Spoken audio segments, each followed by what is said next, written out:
Baik, jadi mungkin pertama kita ulang terlebih dahulu review tentang integral tentu sebagai limit jumlah Riemann. Review integral tentu sebagai limit jumlah Riemann dan juga teorema dasar kalkulus pertama dan kedua. Kemudian contoh soal teorema dasar kalkulus pertama dan kedua. Berikut dengan ya, silakan. Gimana? Oh, kan. Yang berikutnya metode substitusi.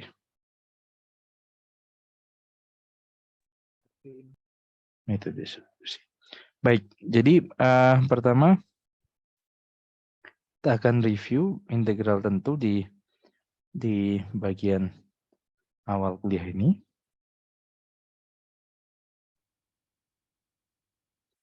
Jadi yang lalu kita tinjau fungsi f adalah fungsi pada interval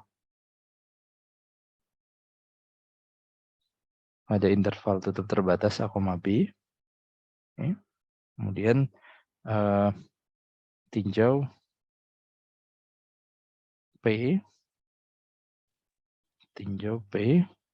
sama dengan X0, X1, X2, Xn ini adalah partisi dari interval A, B.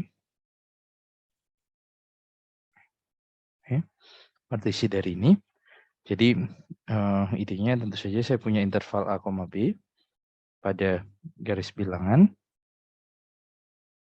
Kemudian saya bagi menjadi n bagian. Okay. Tentu di sini tidak perlu sama panjang, di mana X0 sama dengan A, X1, X2, X3, secara umum XI min 1 XI, seterusnya sampai dengan Xn sama dengan B. Kemudian ya tentu saja ini artinya interval A, B ini dibagi menjadi n buah subinterval yang kecil. Oke, yang mana masing-masing interval itu, jadi saya akan punya nantinya interval X0, X1. Oke. Kemudian tentu saja saya bisa tinjau panjang atau lebar subinterval ini, katakanlah delta X1 sebagai selisih antara dua titik ujung interval, yakni X1 min X0. Kemudian interval kedua adalah X1, X2, yang mana panjang intervalnya adalah X2 min X1. Nah, selanjutnya saya bisa lanjutkan ini sampai dengan interval secara umum interval XI min 1 sampai dengan XI, yang mana lebar intervalnya delta XI adalah XI min 1. Dan ini tentu saya untuk I dari 1 sampai dengan N. Nah, ya, jadi kita telah membagi interval A, B menjadi N buah subinterval. Kemudian idenya adalah saya akan mengambil suatu titik sampel di tiap interval, yang mana titik sampel itu adalah titik yang digunakan untuk menghitung nilai fungsi f. Jadi misalnya saya punya interval X0, X1, pilih X1 bar. Kemudian dan hitung f X1 bar. Ya, ada kalau mengingat kembali interpretasinya ini sebagai kalau delta X1 itu sebagai lebar persegi panjang, kalau F-nya non negatif, tentu saja delta X1 sebagai lebar persegi panjang, Fx1 bar sebagai panjang persegi panjang ya. Tentu saja X1 bar bisa nilainya X0, bisa X1 atau sembarang bilangan di antara X0 dan X1. Cara yang sama, X1, X2, kita pilih X2 bar dan hitung F X2 bar. Dan proses ini dilanjutkan sampai dengan secara umum interval xi min 1, xi. Saya bisa pilih interval xi bar dan kembali hitung f x i bar.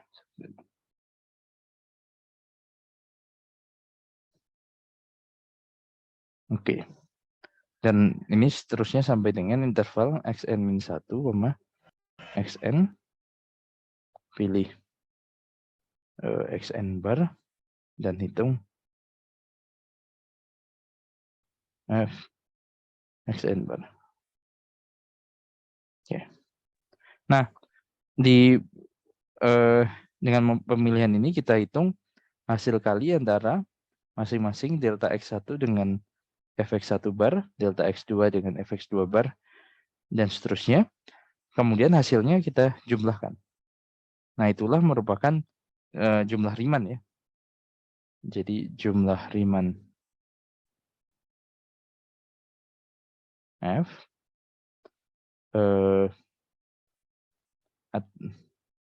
pada interval A, B atas partisi P adalah, ya tentu saya gunakan SF partisi P atas interval A, B. Nah, notasi ini adalah jumlahnya, saya gunakan notasi sigma, I sama 1 sampai N, F, XI bar, delta XI. Jumlah Riemann seperti itu. Nah, kemudian kita tentu saja idenya kemarin adalah mengambil sebanyak mungkin subinterval atau mengecilkan panjang subintervalnya ya. Seperti itu. Oke, jadi itu yang dilakukan. Nah, untuk melakukannya seperti apa? Jadi yang kita lakukan adalah sebagai berikut. Jadi katakanlah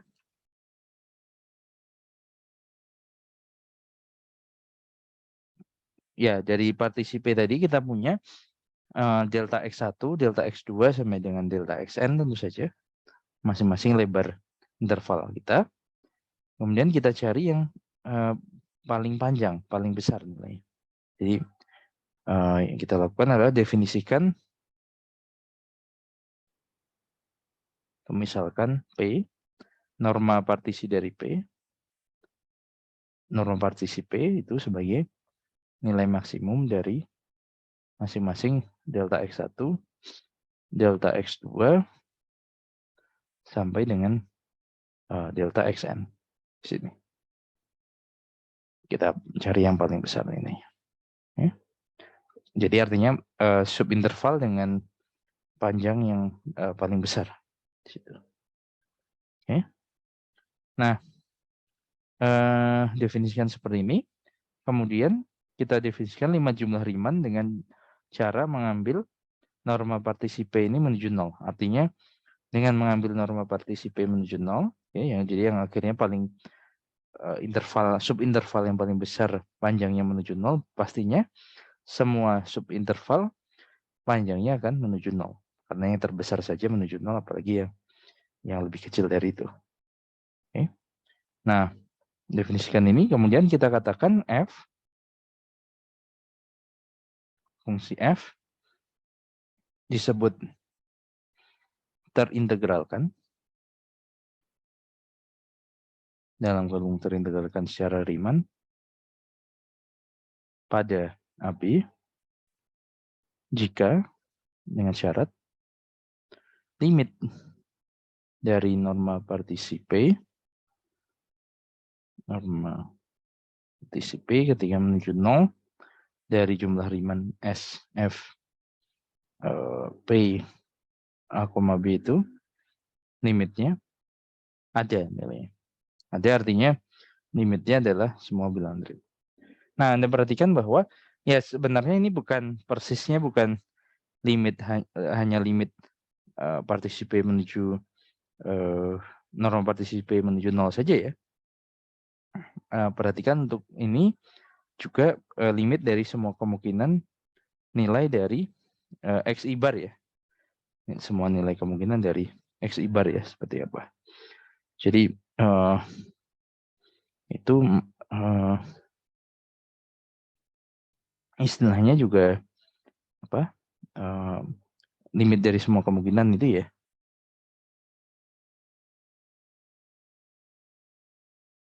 Baik. Dan jika limit nilai ini ada, jika limit ini ada, nilai limit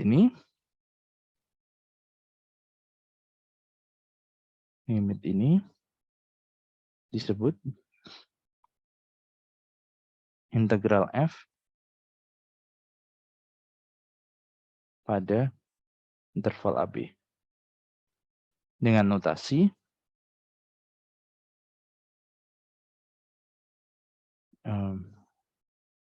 integral A sampai B fx dx ya. Notasi integral A sampai B fx dx. Seperti itu. Baik. Nah, selanjutnya tentu saja kita lihat ya beberapa sifat dari integral ini. Khususnya kalau saya punya dua, di sifat-sifat integral.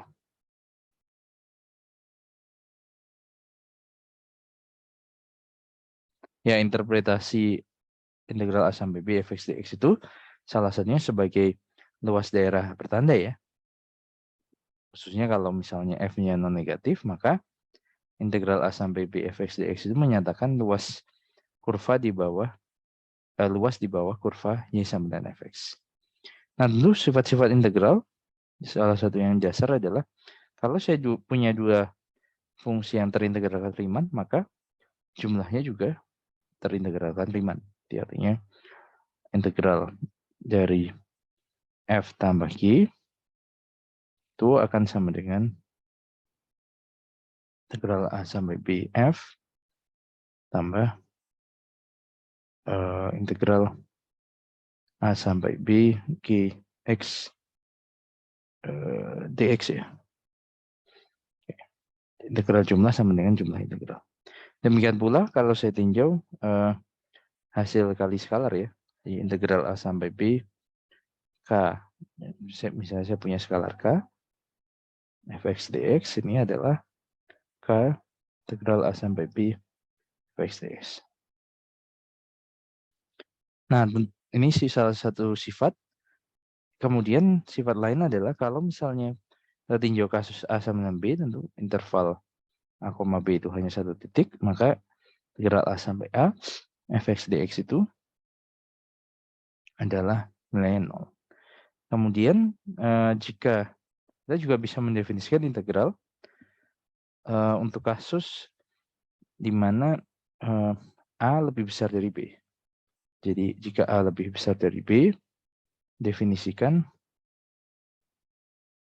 integral A sampai B fx dx sebagai minus integral B sampai A fx dx. Artinya apa di sini?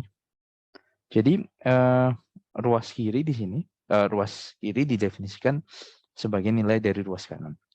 Dalam hal ini, jika A lebih besar dari B, pertama kita tinjau integral B sampai A fx dx itu sebagai limit dari jumlah Riemann fungsi f pada interval B, A. Karena interval yang kita punya adalah B, tapi kita tetap bisa mendefinisikan integral itu atas dari A sampai B, walaupun atas interval B, A, bukan interval A, B, karena di sini kita tidak punya interval A, B, karena kasusnya adalah A lebih besar dari B.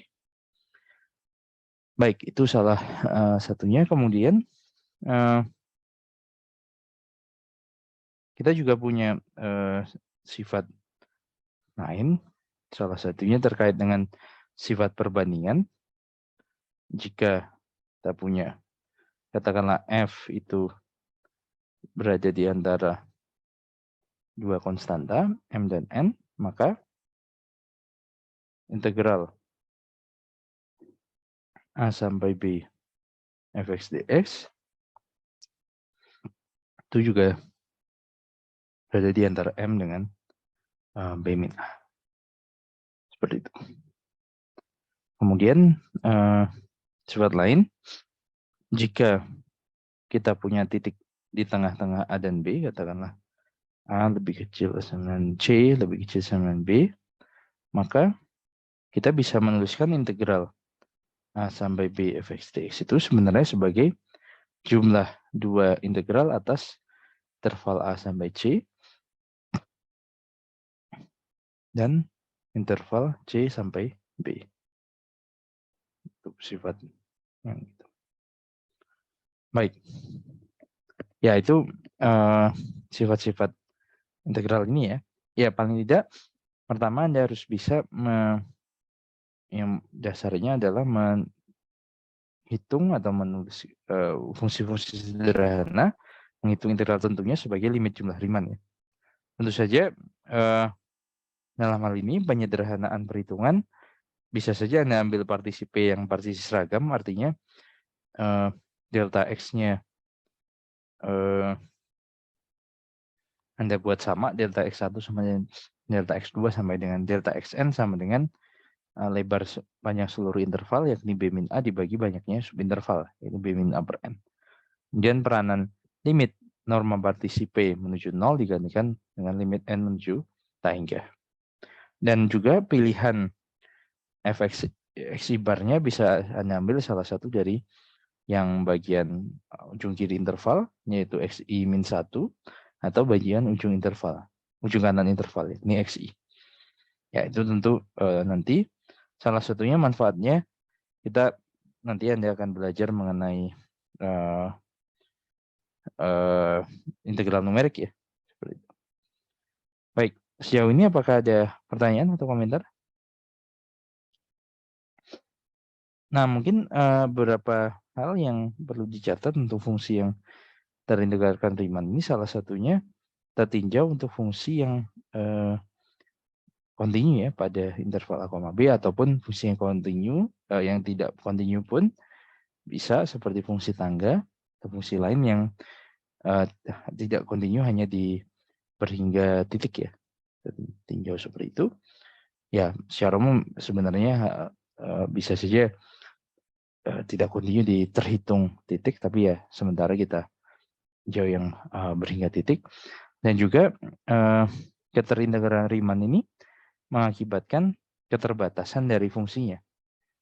Oleh karena itu, fungsi-fungsi yang tidak terintegrasi Riemann salah satunya adalah fungsi yang tidak terbatas. Jadi Anda kalau berhadapan dengan fungsi yang tidak terbatas, misalkan fx sama super x, untuk x tidak 0, di 0 didefinisikan nilai tertentu, fungsi yang tidak terbatas, maka khususnya pada interval 0,1 ya misalnya, maka fungsi tersebut tidak terintegralkan.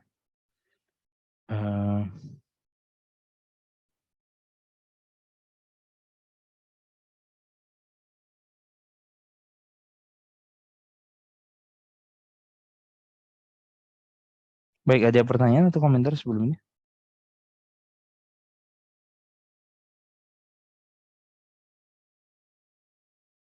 Ada pertanyaan atau komentar, silakan.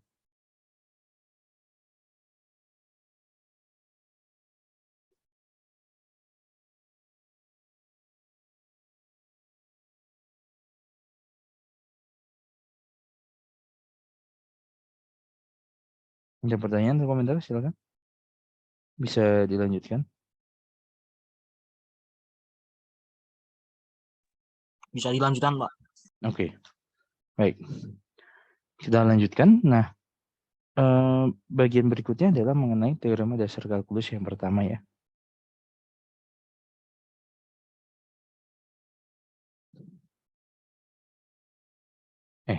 Salah.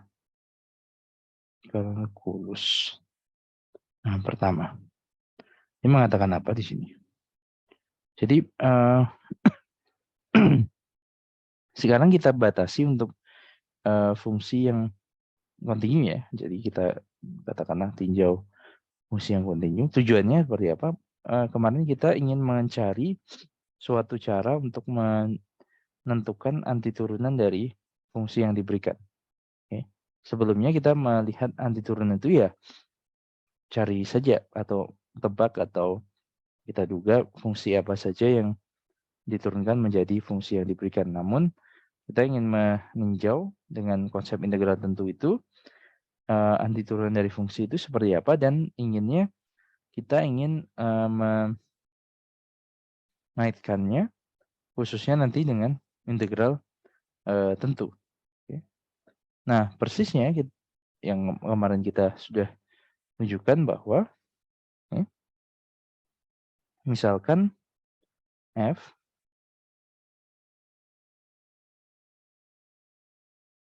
continue pada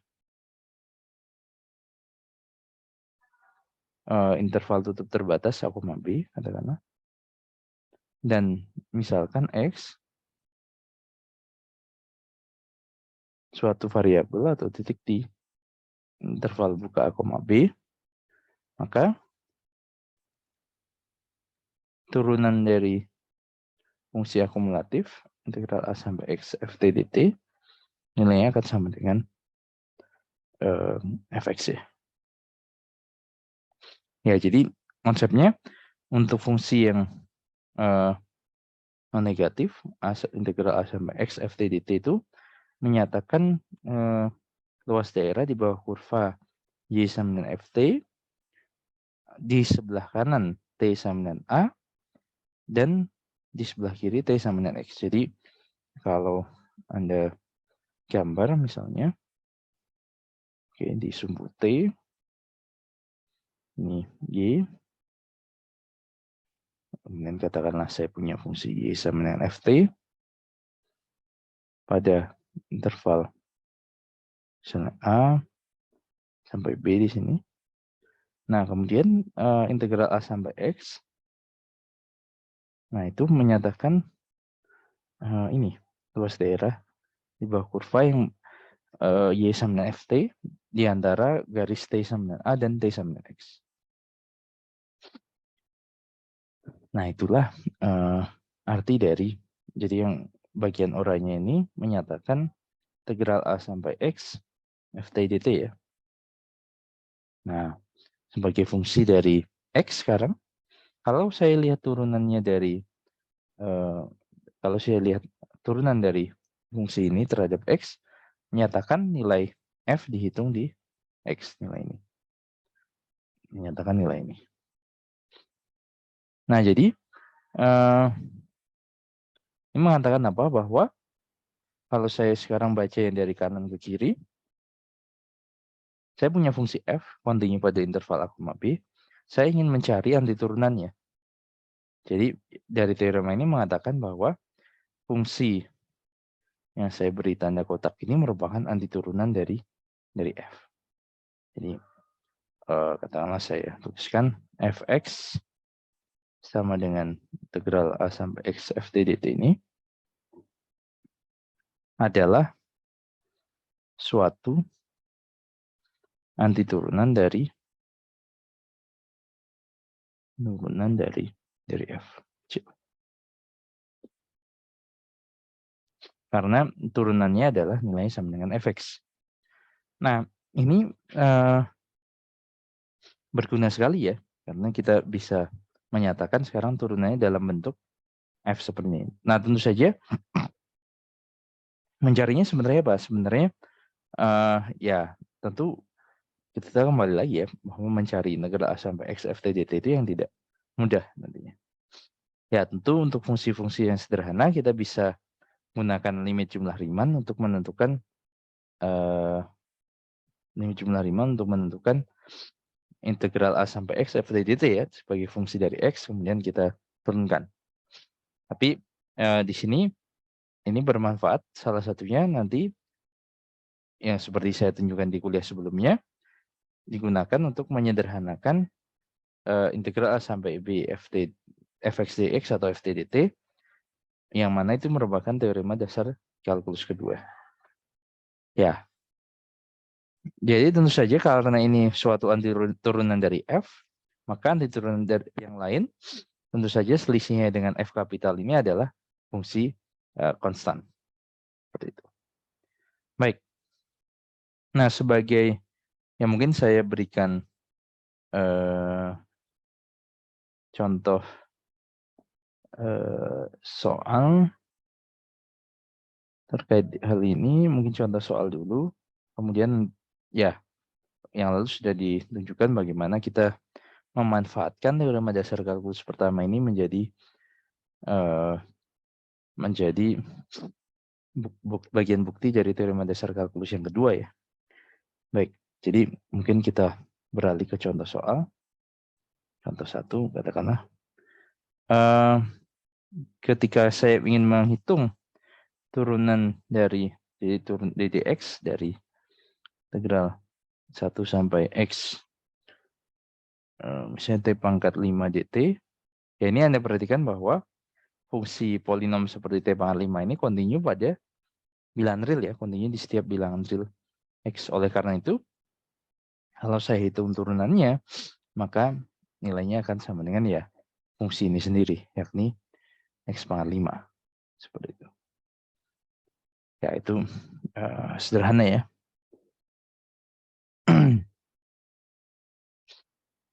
Nah, berikutnya, contoh 2.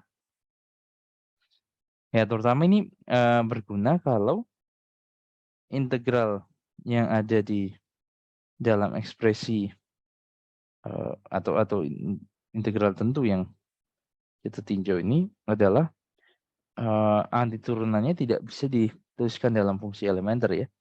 Kalau yang seperti ini kan sebenarnya nanti andaikan kita gunakan teorema dasar kalkulus kedua, saya bisa menghitungnya integral dengan mencari antiturunan dari t pangkat 5 ya, bisa langsung.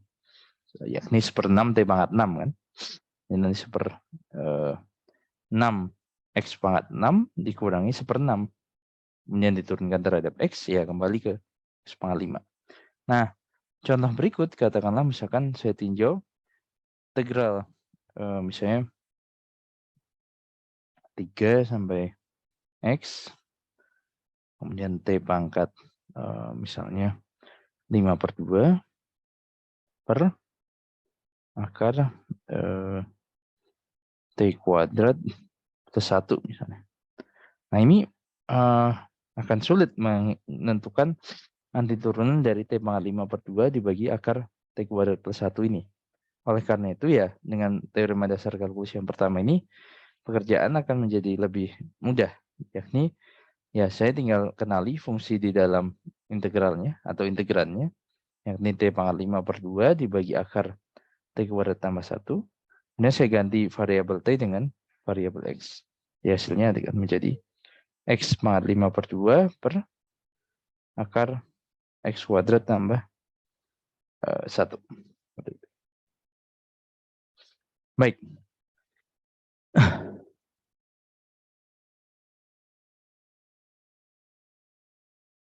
Nah, sekarang kalau saya tinjau misalnya batas integralnya bukan berbentuk x ya. Jadi dalam hal ini contoh 3, misalnya saya punya turunan dari misalnya integral dari 1 sama x kuadrat ya. Saya 5t plus 2 dt. Nah, di sini Anda perhatikan bahwa ya saya tidak bisa langsung mengganti 5t plus 2 dengan x kuadrat, atau saya ganti 5t plus 2 dengan 5x plus 2 ya. Karena Anda perhatikan di sini turunannya terhadap x, namun batasnya terhadap x kuadrat. Nah, ini Anda bisa kenali ya, sebenarnya kenali ini sebagai aturan rantai ya. Jadi, saya sebenarnya ingin menurunkan terhadap x, namun batasnya x kuadrat. Jadi, kita harus melihat ya, turunkan terhadap x kuadrat, atau saya perkenalkan variabel baru sebagai pengganti dari x kuadrat ya. Jadi misalkan katakanlah U sama dengan x kuadrat ya. Maka ketika saya menghitung turunan dari ini 1 sampai X kuadrat 5T plus 2 sini dt. Nah, 5T plus 2 ini tetap dt. Tapi pertama yang saya lakukan, ya ini Anda anggap yang di dalam kurung setelah ddx ini satu fungsi dalam X. Kita tuliskan satu fungsi dalam U. Tentu turunkan terhadap U. Integral 1 sampai U sekarang. 5T plus 2 dt dikalikan du dx ya. Turunan terhadap fungsi terhadap X dihitung dengan turunan terhadap U terlebih dahulu. Kemudian kita cari turunan dari U itu sendiri. Nah, sekarang di ruas kanan, bagian yang pertama ini sudah sesuai atau cocok dengan teorema dasar kalkulus yang pertama. Jadi, ya diturunkan terhadap U, batasnya juga terhadap U. Jadi, ini akan menjadi sama dengan, ya tinggal saya ganti variabel T ini dengan variabel U ya. Dalam hal ini, kita akan peroleh 5U plus 2 kalikan turunan U terhadap X. Kita tahu U-nya sama dengan X kuadrat, jadi turunan U terhadap X adalah 2X ya. Ini adalah nilainya sama dengan 2X. Nah, kemudian langkah terakhir adalah mengganti kembali U dengan X kuadrat.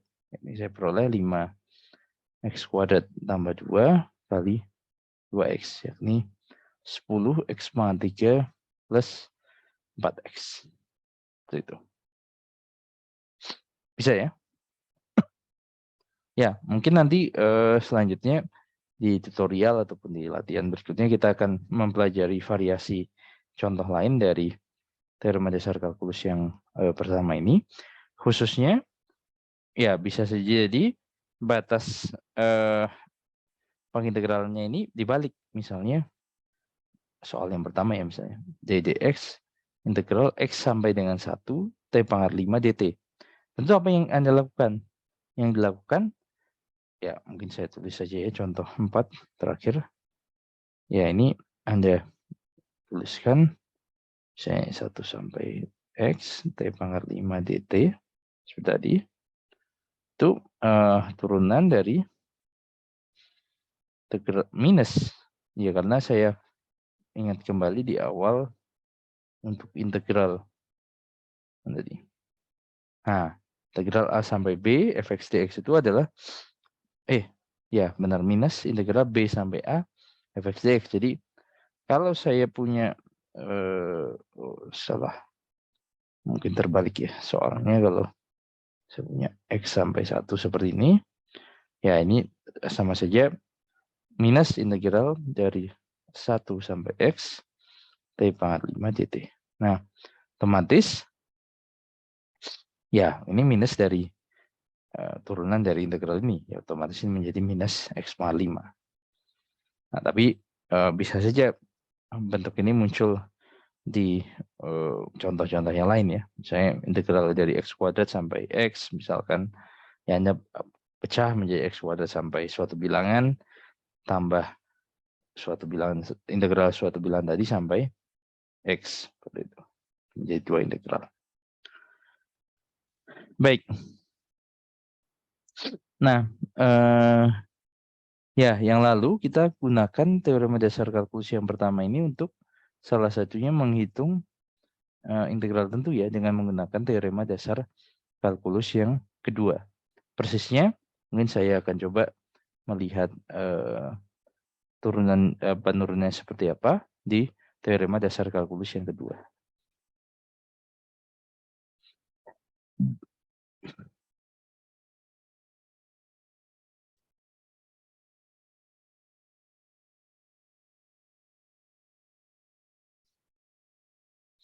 Nah, teorema dasar kalkulus kedua ini seperti apa? Jadi misalkan F kontinu pada interval A, B.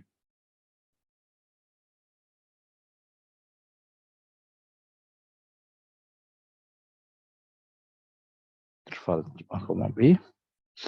Dan F kapital adalah suatu antiturunan dari A, B.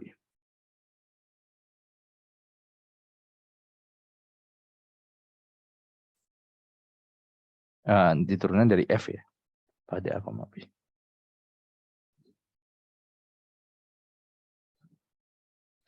Maka saya punya integral A sampai B fx dx itu akan sama dengan nilai F kapital di B kurangi nilai F kapital di A. Selisih antara nilai F kapital di kedua ujung interval ya. Nah, melihat buktinya seperti apa?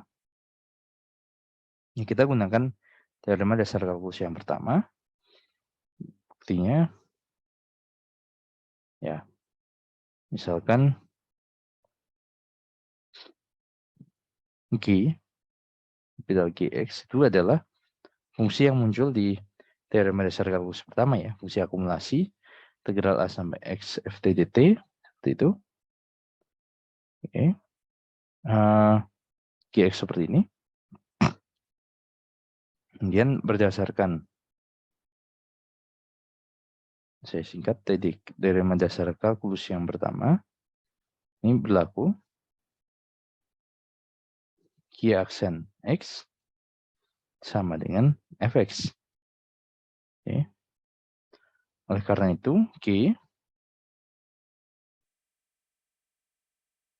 G adalah suatu antiturunan dari F.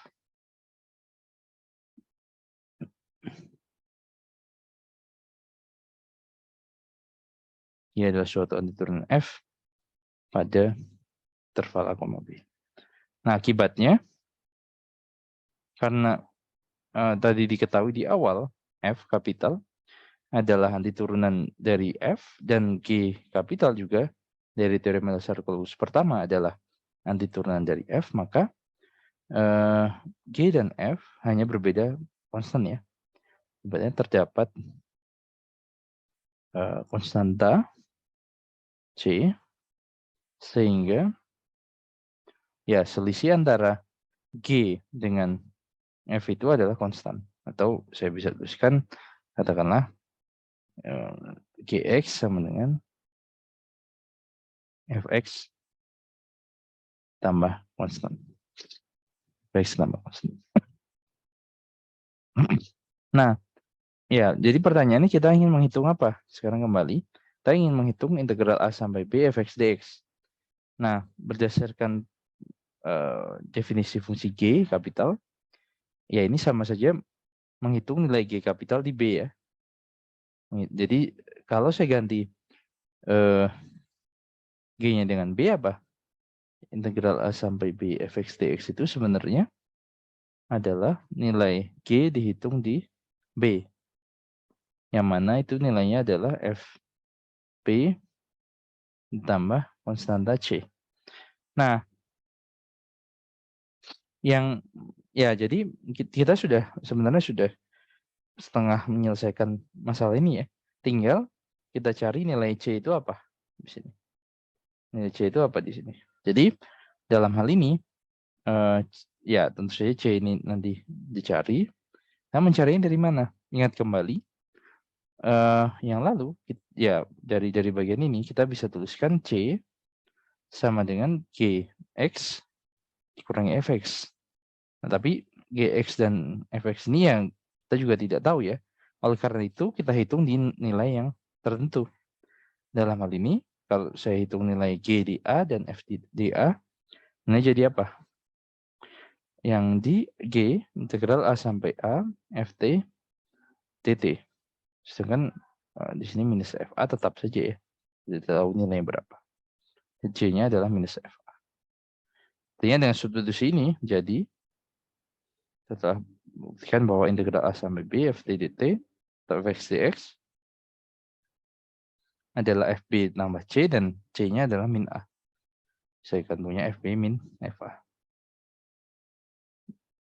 Oke. Baik. Ada pertanyaan atau komentar? Ya.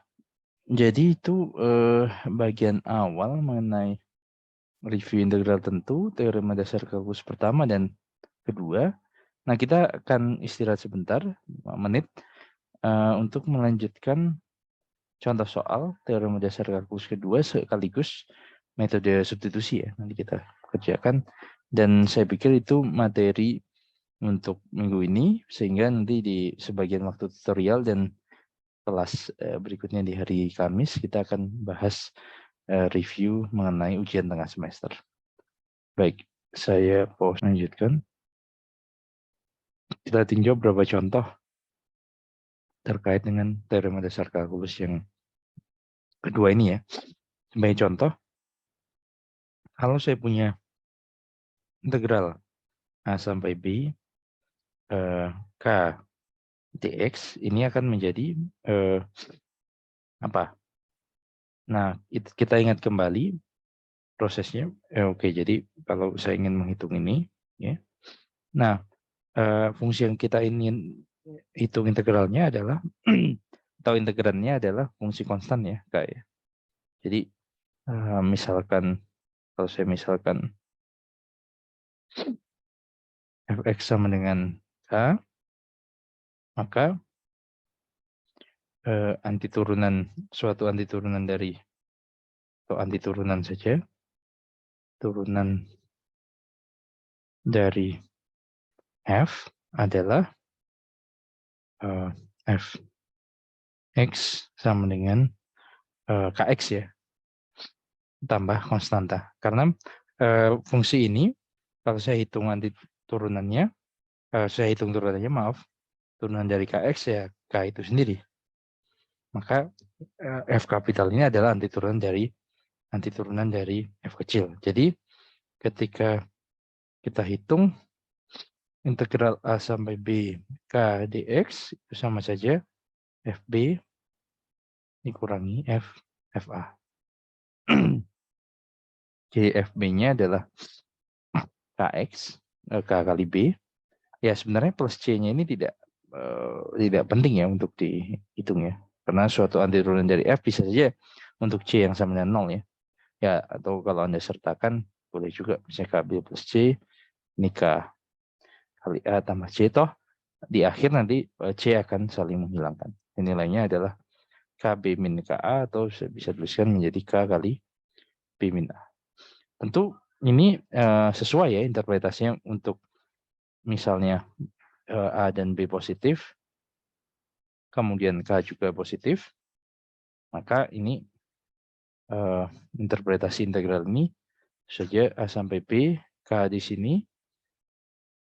sini, maka ya integral A sampai BK dx itu adalah luas persegi panjang dengan panjang B min A dan lebar K ya. Jadi, lebar ini K, panjang persegi panjangnya adalah B min A. Seperti itu. Dan juga ini Anda bisa tinjau ya limit dari jumlah Riemannnya untuk fungsi konstan kan. Ya tentu nilai F-nya selalu bernilai K, sehingga jumlah Riemannnya akan selalu bernilai K dikali B min A ya, karena jumlah dari ya ini sama saja K dikali panjang interval subinterval pertama, K kali panjang subinterval kedua, seterusnya sampai subinterval Kn. K-nya bisa saya faktorkan, yang tersisa adalah jumlah semua subinterval dari AB, yang mana itu nilainya adalah panjang interval A, B itu sendiri, yakni B min A nilainya. Jadi B min A kali K. Jadi ini sesuai dengan interpretasi luas dan juga limit jumlah Riemann ya. Jadi ini sudah sesuai seperti itu. Tentu saja proses perhitungan tadi nantinya Anda bisa perringkas dengan cara menuliskan integral A sampai B K dx dengan teorema dasar kalkulus kedua itu menjadi ya menghitung FB min FA itu sama saja saya cari antiturunan dari K yang tadi namanya adalah KX, kemudian saya beri kurung seperti ini, dan tuliskan batas yang di bawah A dan B seperti ini. Artinya apa? Saya hitung nilai K di B, kemudian dikurangi dengan nilai, saya hitung nilai KX di B, yakni nilainya sama dengan K kali B, dikurangi dengan nilai Kx di A, yakni nilainya sama dengan K kali A. Jadi bisa diperingkas penulisannya menjadi K kali B dikurangi K kali A seperti ini, atau K dikali B min A ya. K dikali B min A. Baik, ada pertanyaan atau komentar?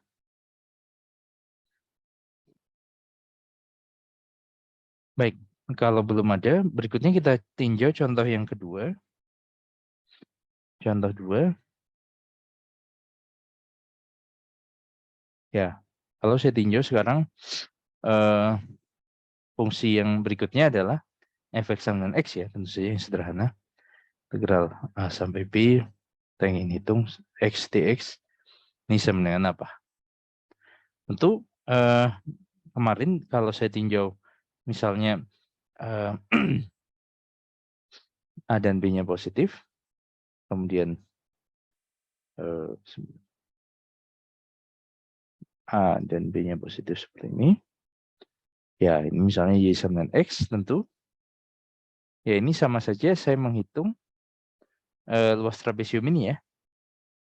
Sama saja dengan menghitung luas trapesium ini, yang mana nilai luas trapesium ini adalah,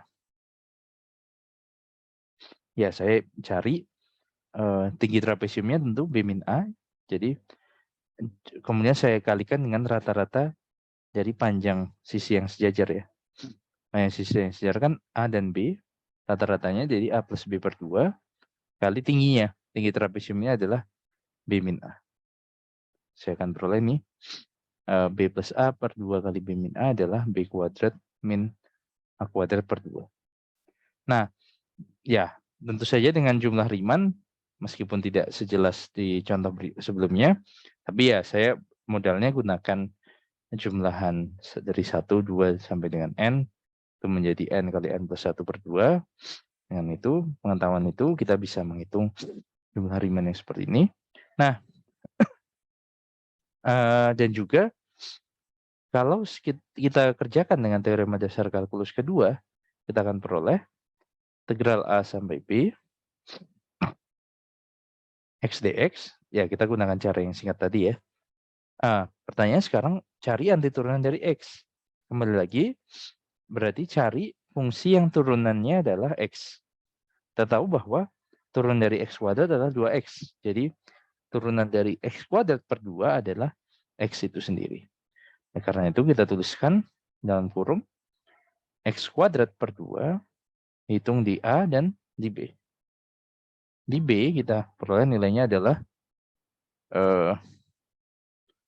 B kuadrat per 2 dikurangi A kuadrat per 2. Nilainya adalah jadi B kuadrat min A kuadrat per 2. Seperti yang di atas. Tentu dengan cara yang lebih sederhana. Baik, ada pertanyaan? Selanjutnya komentar.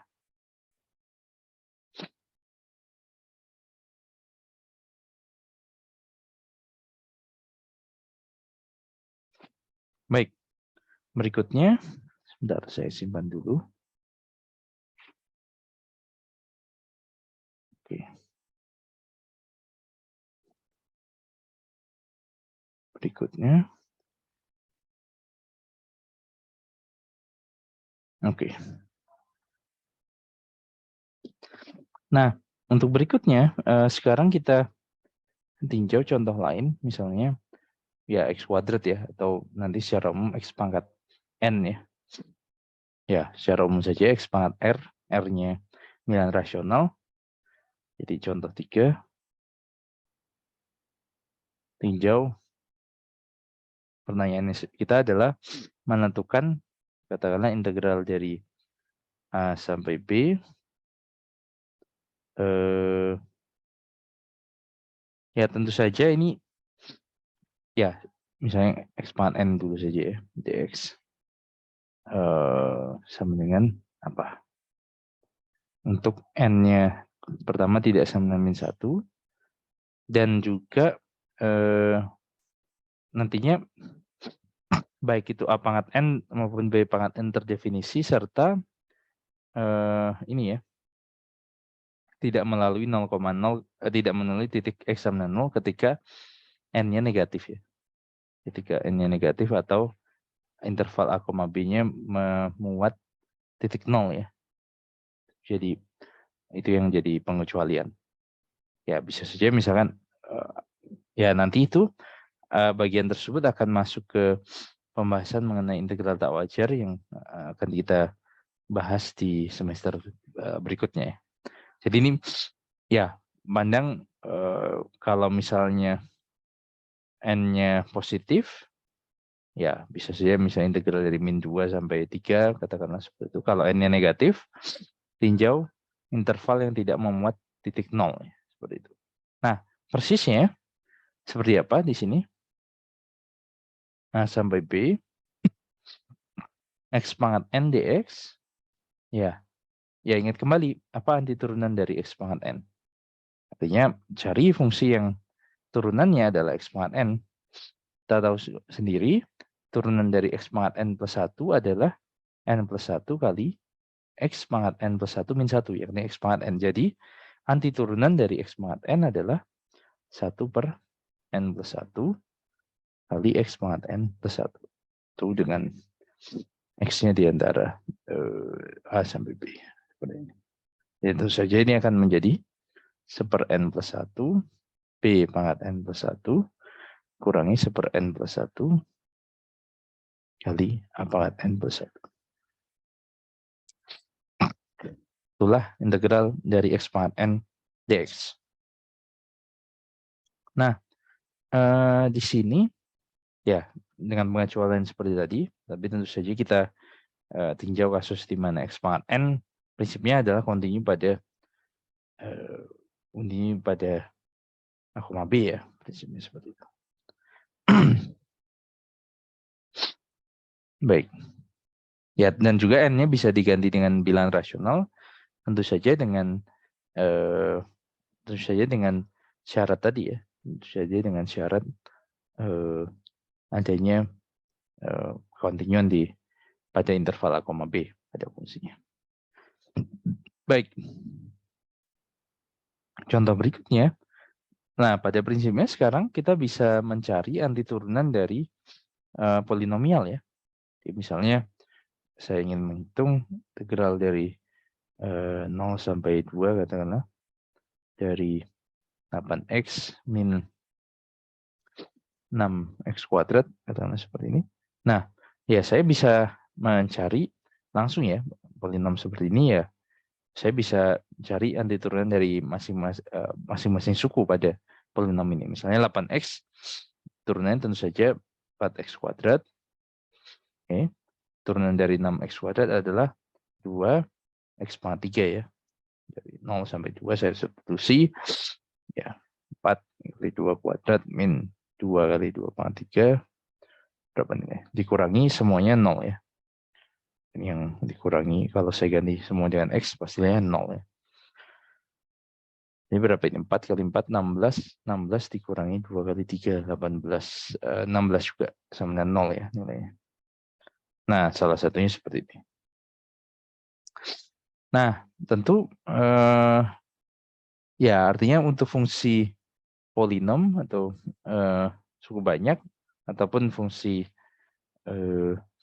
pangkat, ketika pangkatnya rasional pun kita bisa menentukan integral tentunya ya. Jadi bisa saja misalkan X8X tadi saya ganti 8X pangkat setengah katakanlah. Saya bisa gantikan, bisa cari integralnya ya. Ya, kalau contoh itu seperti apa? Jadi contoh 5 katakanlah. Kalau saya tinjau integral 0,2, mungkin terus sedikit istimewa ya, 0 sampai 4 misalnya. 2 akar X min X. Ya, prinsipnya juga sama ya. Saya cari apa anti turunan dari 2 akar X dan apa anti turunan dari X. Dalam hal ini, apa fungsi yang diturunkan menjadi 2 akar X? Ya, Jadi saya bisa tuliskan akar X itu sebagai X pangkat setengah. Kemudian saya cari fungsi yang turunnya X pangkat setengah ya. Tentu saja saya bisa menghitungnya dengan, ya ini sebenarnya X pangkat 3/2 ya. Jadi 2, jadi 4/3 X pangkat 3/2. Ya, coba Anda periksa sendiri dulu ya. 3/2 kali 4/3, 2. 3/2 dikurangi 1, setengah ya. 2 X pangkat setengah, sama. Yang ini ya sama seperti tadi, min X kuadrat per 2 ya. Tinggal dihitung di 0 dan 4. Tentu yang dihitung di 0 semuanya nilai 0, di 4 ya tinggal hitung 4/3. 4 pangkat 3/2 itu 8. Jadi akar dari 42, 2 pangkat 3, 8. 32/3 min 4 kuadrat 16 dibagi 2, 8. Oke, seperti itu. Nilainya diketahui. Ya, tentu saja dengan fungsi yang lain kita juga bisa cari ya, tidak sekedar fungsi pangkat dan fungsi polinom seperti tadi. Misalnya fungsi trigonometri, katakanlah yang standar adalah fungsi sin dan cos. Contoh 6 misalnya ini. Ya, misalkan untuk contoh 6, katakanlah integral dari 0 sampai dengan pi sin x dx misalnya. Nah, ya tentu interpretasinya sebagai apa ini kalau kita lihat interpretasinya sebelum kita kerjakan. Ya, artinya luas daerah di bawah kurva y sama dengan sin x pada interval a, b, interval 0, pi ya. Jadi y sama dengan sin x. Jadi integral ini menyatakan luas daerah di bawah kurva dari ini.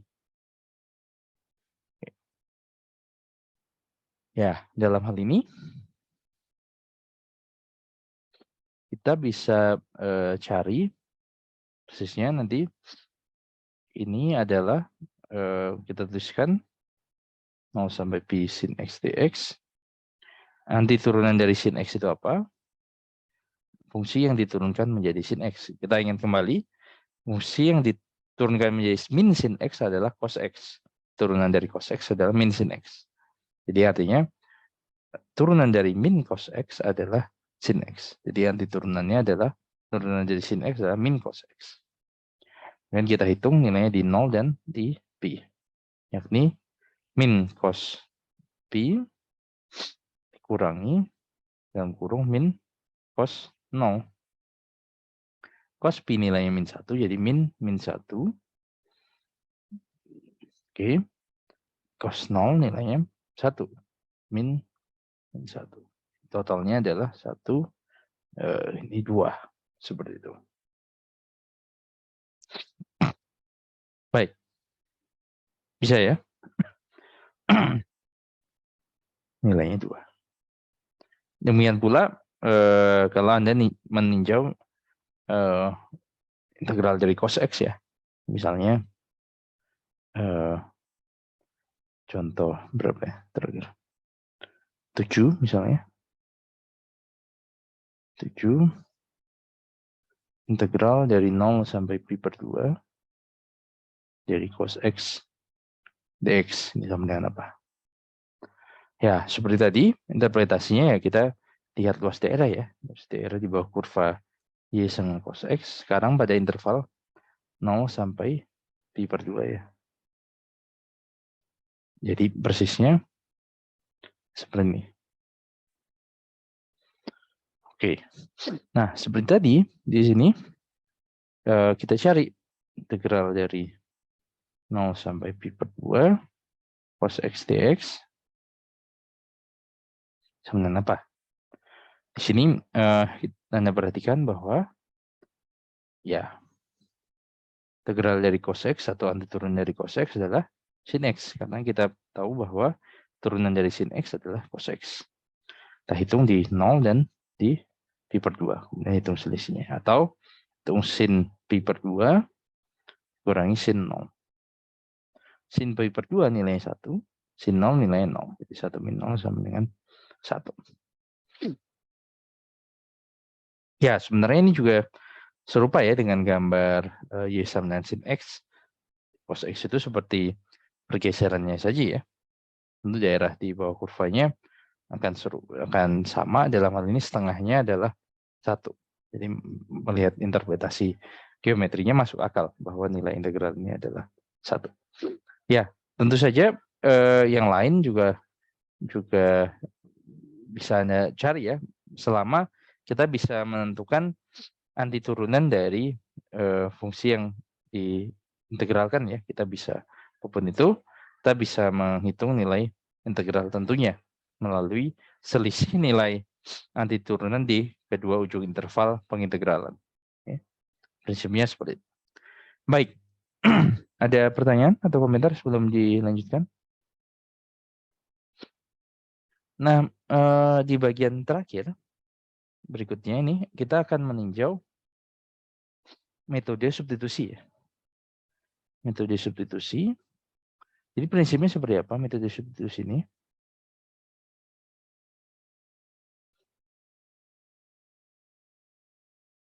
Nah, untuk metode substitusi kita prinsipnya adalah mengaplikasikan teorema dasar kalkulus kedua dan aturan rantai. Oke. Teorema dasar kalkulus kedua dan aturan rantai. Jadi ingat kembali, untuk aturan rantai, kita ingat kembali turunan dari F komposisi G itu apa? Yakni F aksen dihitung di Gx, kemudian dikalikan dengan G aksen X. Prinsipnya seperti itu. Nah, sekarang prosesnya dibalik ya. Jadi kita mulai dari fungsi berbentuk f aksen x, f aksen gx kali g aksen x. Kita ingin cari anti turunannya. Tentu saja anti turunannya adalah f komposisi g ya. Atau kalau saya tuliskan sebagai integral tak tentu, f aksen gx kali g aksen x dx, yaitu sama saja dengan menuliskan integral tak tentu dari berdasarkan aturan rantai f komposisi g aksen x dx itu sebagai integral. Jadi apa anti turunan dari turunan ya fungsi itu sendiri ya. Nah, jelas di sini ini sama saja mengatakan anti turunan dari turunan f komposisi g apa ya, f komposisi g itu sendiri.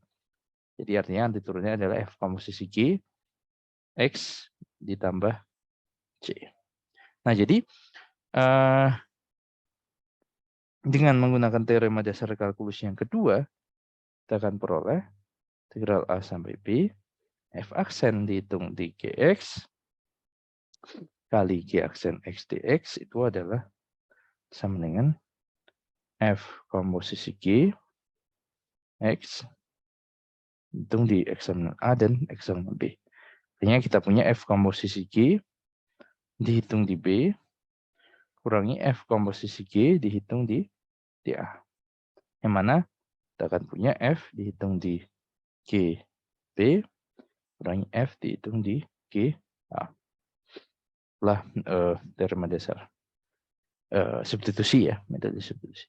Nah, tentu saja ya dalam aplikasinya atau dalam contohnya paling tidak ya integralnya tidak langsung muncul berbentuk seperti ini.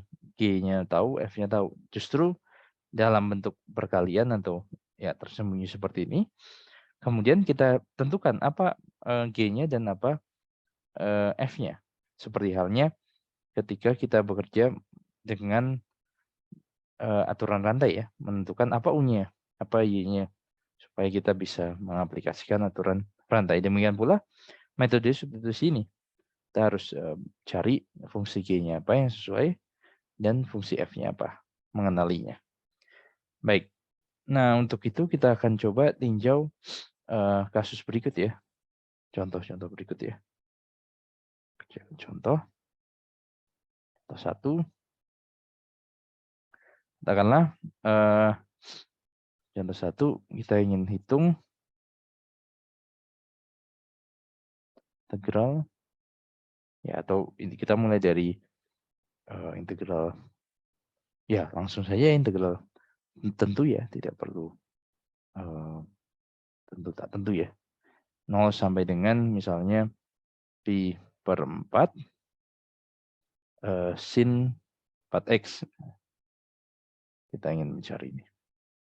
Integral sin 0 sampai 4 sin 4x dx. Nah, tentu ya ini terlihat ya apa yang kira-kira digunakan sebagai substitusi. Jadi perhatikan bahwa sin 4x itu adalah komposisi dari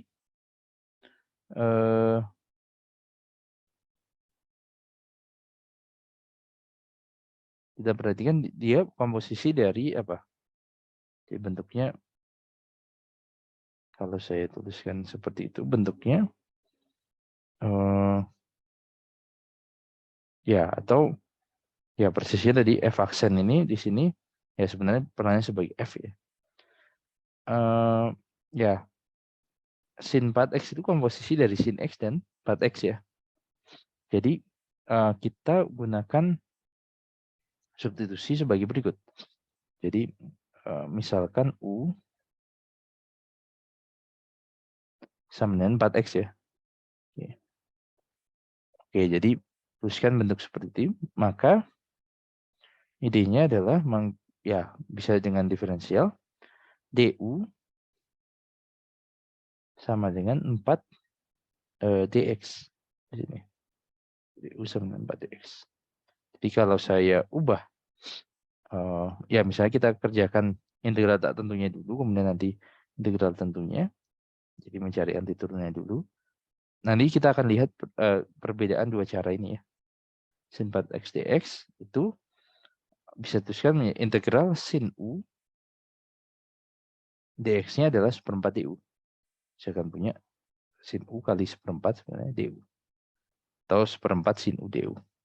Sedangkan anti turunan dari sin u adalah min cos u. Jadi saya boleh min seperempat cos u ditambah c. Sedangkan u tadi adalah 4x. Atau saya punya min seperempat cos 4x ditambah c. Itulah integral tentu dari sin 4x dx. Atau anti turunan dari sin 4x ya, kita cari. Nah, sekarang oke, anti turunan sin 4x. Kita sekarang menghitung integral tentunya ya, tentu dengan teorema dasar kalkulus, integral 0 sampai pi per 4 sin 4x dx itu akan menjadi ya anti turunan langsung min seperempat cos 4x cos 4x itu di 0 dan pi per 4. Jadi itu adalah min seperempat cos, kita ganti 4x, x-nya ganti pi per 4 jadi min seperempat cos pi minus min seperempat cos 0. Cos pi ingat nilainya adalah min 1 jadi seperempat minus seperempat cos 0 jadi minus seperempat ya. Cos 0 1 nilainya. Seperempat min seperempat jadi 2/4 ya atau setengah. Nah, yaitu ya sebenarnya ini serupa dengan yang tadi ya. Kalau Anda gambar grafik sin 4x pada interval 0 pi per 4 ya seperti setengah bagian dari grafik fungsi sin x tadi ya pada 0 sampai pi ya. Seperti itu. Sebenarnya prinsipnya hampir serupa. Baik. Nah, yang saya katakan tadi ini cara pertama dengan cara Anda melihat anti turunannya dulu sampai selesai, kemudian gunakan teorema dasar kalkulus dulu. Tapi kita juga bisa menyelesaikan integral tentunya sekaligus. Nah, di sini ya ini tentu ada plus minusnya ya caranya. Di sini Anda harus teliti ketika kita gunakan substitusi U sama dengan 4x. Jadi artinya nilai batas pengintegralnya terhadap X juga akan berubah. Karena kita sekarang mengintegralkan terhadap U. Jadi kalau U-nya diganti U, substitusi U sama dengan 4X, X sama dengan 0 di sini akan berganti dengan U sama dengan 4 kali 0, yakni masih 0 tentu saja. Di sini 0 sampai dengan 0 sampai dengan apa? Yang pi per 4, X-nya diganti, U-nya diganti 4X. Jadi itu akan, sebentar. Ini benar tidak prosesnya? Seperempat. Oke, coba diperiksa dulu ya. Bisa? Tidak masalah ya? Oke. Nah, sekarang kalau saya substitusi kembali, U sama 4X, jadi ketika X-nya sama pi per 4, U-nya sama dengan pi. Nah, saya punya ini sin U, dx-nya tadi seperempat ya, seperempat du. Nah, sebenarnya ini sudah kita pernah hitung ya. Tadi contoh. Nah, ini sama saja. Integral 0 sampai pi sin x dx, integral 0 sampai pi sin u du, ya tadi nilainya 2 ya. Jadi 2 kali seperempat setengah sama dengan sebelumnya. Atau ya kalau Anda mau langsung seperti ini, seperempat kalian diturunkan dari sin u adalah min cos u. Sekarang saya hitung di 0 sampai pi. Seperempat min cos pi tambah cos 0 ya. Tambah cos 0 di situ. Yang nilainya sama dengan setengah juga akhirnya. Oke. Ya itu ya tergantung pilihan Anda. Asalkan tidak diharuskan secara spesifik menghitung substitusinya saat menghitung integral tak tentu atau integral tentu, ya Anda boleh pilih mana saja cara yang digunakan. Tentunya khususnya untuk yang cara terakhir, Anda jangan sampai terlewat mensubstitusi batas integral ya. Jadi batas integralnya harus sesuai ya, seperti itu.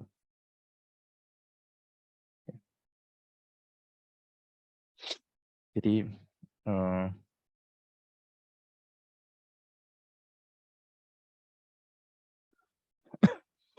itu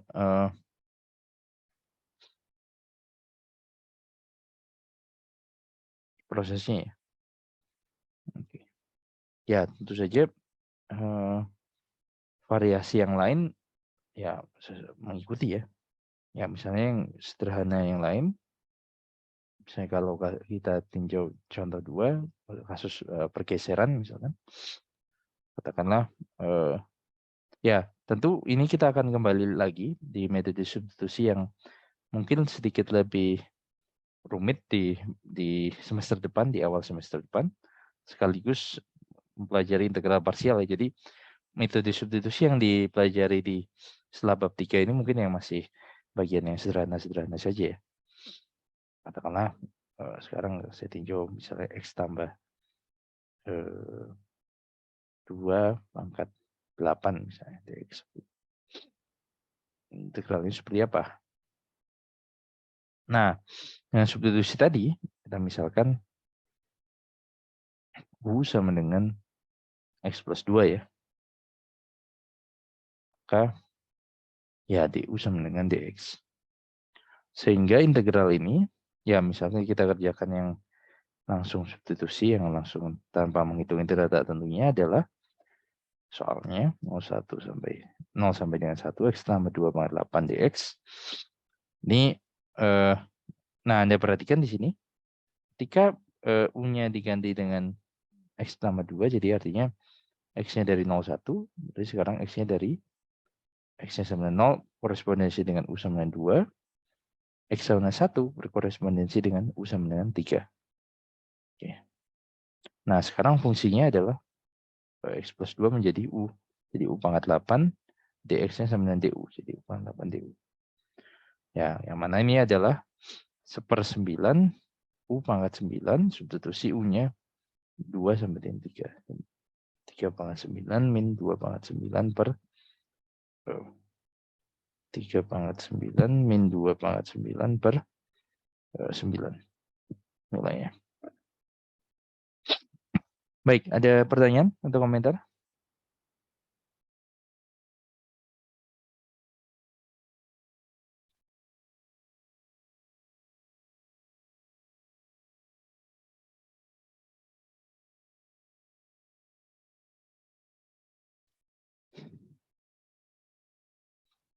Baik. Nah, selanjutnya kita coba contoh yang lain. Ya, terutama kalau kita tinjau dua contoh awal ini, di mana DU dan DX-nya hanya berbeda pengali konstanta ya. Oke, adanya bagian linear ya. Nah, kita kadang beberapa situasi kita harus melihat bahwa contoh 3, DU dengan DX-nya tidak berhubungan dengan konstanta linear ya. Dalam hal ini kita gunakan ya tentu teknik substitusinya yang sama. Tipe soalnya adalah misalnya berbentuk katakanlah integral saya ini X pangkat 3 akar X pangkat 4 tambah 5 dx. Dan bagian ini nantinya juga akan masuk di substitusi yang merasionalkan ya. Nah, pengamatannya adalah Anda perhatikan ketika saya menghitung turunan dari X pangkat 4 tambah 5, tentu saya adalah 4X pangkat 3 ya. Dan X pangkat 3 muncul di luar ya. Jadi kalau misalkan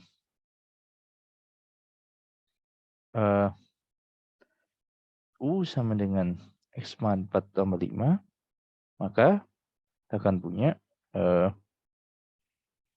DU adalah 4X pangkat 3 dx. Jadi kalau sehingga kalau kita lanjutkan perhitungan integral tak tentunya, ini akan berbentuk integral tak tentu X pangkat 3 akar dari X pangkat 4 tambah 5 dx. Soalnya kita kelompokkan X pangkat 4 tambah 5 bagian yang ini kita kelompokkan X pangkat 3 dx. Nah, X pangkat 3 dx tentu saja adalah kalau dari hubungan ini DU sama dengan 4X pangkat 3 adalah 1/4 DU. Artinya kita akan punya 1/4 di sana. Integral X pangkat 4 tambah 5 itu U, jadi saya punya akar U DU. Oke. Akar U DU. Nah, sedangkan kita cari integral dari akar U itu apa? Itu akar U kita tuliskan menjadi U pangkat setengah. Jadi ini akan menjadi 1/4 U pangkat setengah diintegralkan jadi U pangkat 3/2. Jangan lupa dibagi dengan 1/3/2 di sini. Tambah konstanta C. Sehingga kita akan punya di sini adalah di U pangkat 3/2, 2/3, 1/6. Oke. U pangkat 3/2 plus C. Nah, U-nya tadi apa? X pangkat 4 plus 5 ya. Jadi X pangkat 4 tambah 5 mangkat 3/2 plus C. Konstanta C. Seperti itu. Ya, prinsipnya adalah untuk tipe soal seperti ini, tapi ya ini prinsip umum dan informal saja, tidak selalu bisa diterapkan dalam setiap kasus adalah ya saya substitusi bagian yang sulit untuk diintegralkan ya. Dalam hal ini bagian akar seperti ini. Yang kebetulan turunannya adalah pangkat yang sesuai ya. Jadi kalau saya gabungkan X pangkat 3 dx, ya itu nanti jadi D dari X pangkat 4 plus 5. Prinsipnya seperti itu. Ya sebenarnya contoh tadi ya bagian kasus khusus dari aturan itu ya. Jadi misalnya U-nya 4X sebenarnya konstanta kali dx. U-nya sama dengan X plus dari X plus 2, DU-nya persis sama dengan dx. Atau 1 kali dx. Sebenarnya ya ini tidak kelihatan saja, tidak terlihat saja pengali yang dua contoh tadi. Di sini terlihat pengalinya. Yakni X pangkat 3 dx atau persisnya 4X pangkat 3 dx. Makanya kita perlu bagi dengan 4 di sana. Oke. Ada pertanyaan, komentar sebelum kita lanjutkan? Mungkin kita lihat apakah kita bisa melihat contoh.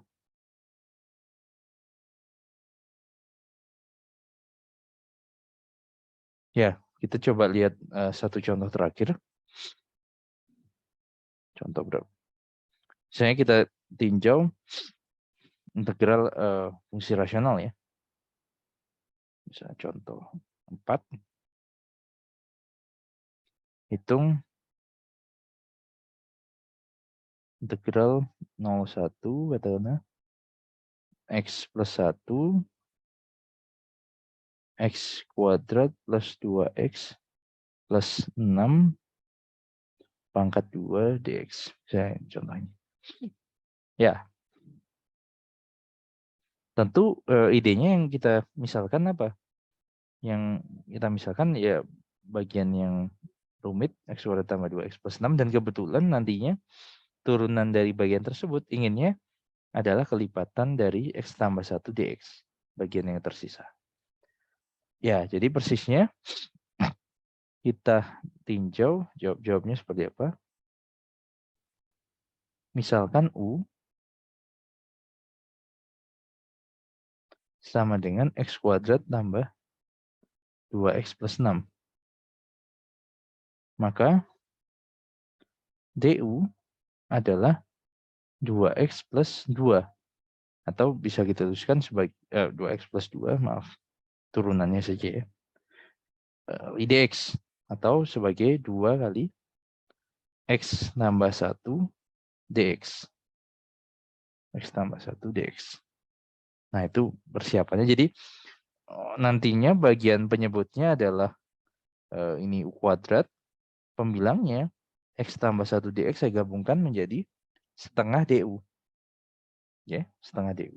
Dan ingat, karena ya asumsinya kita ingin mengerjakan integral tentu secara langsung, batasnya ini akan berubah ya. Dari 0 sampai 1 tentu akan berubah. Jadi jika mana tadi? Jika x sama dengan 0, maka U-nya sama dengan apa? Saya ganti dengan x-nya semua diganti dengan 0 ya. 0 kuadrat tambah 2 kali 0 tambah 6, nilai 6. Itu batas bawahnya.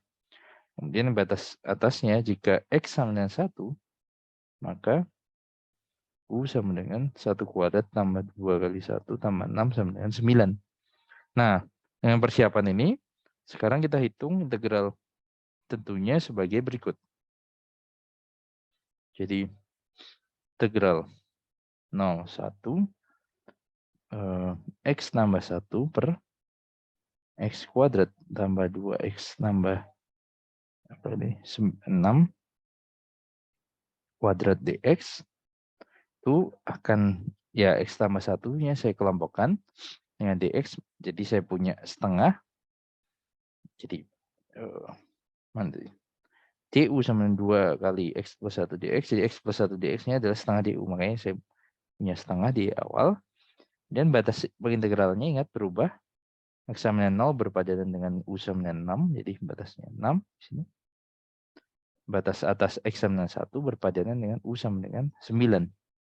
Saya punya ini x tambah 1 dx setengah du, jadi saya punya 1 per u kuadrat du. Nah sekarang ya ini jadi sederhana ya, dari awalnya tidak karuan seperti ini, x plus 1 per akar kuadrat dari x kuadrat tambah 2x plus 6. Akhirnya saya peroleh integral dari seper u kuadrat saja untuk u dari 6 sampai 9. Nah tentu saya bisa tuliskan u kuadrat itu sebagai u pangkat min 2 ya. 6 sampai 9 u pangkat min 2 du. Integralnya adalah setengah kali turunan dari u pangkat min 2 du min seper u kan. Oke. Seper u dari 6, 9. Setengah kali min 1/9 tambah 1/6. Ya, totalnya berapa ini? 1/6 kurangi 1/9 dalam 1/18 saja ya. 1/18 jadi 3/18 dikurangi 2/18. 1/18 kali setengah. 1/36. Baik.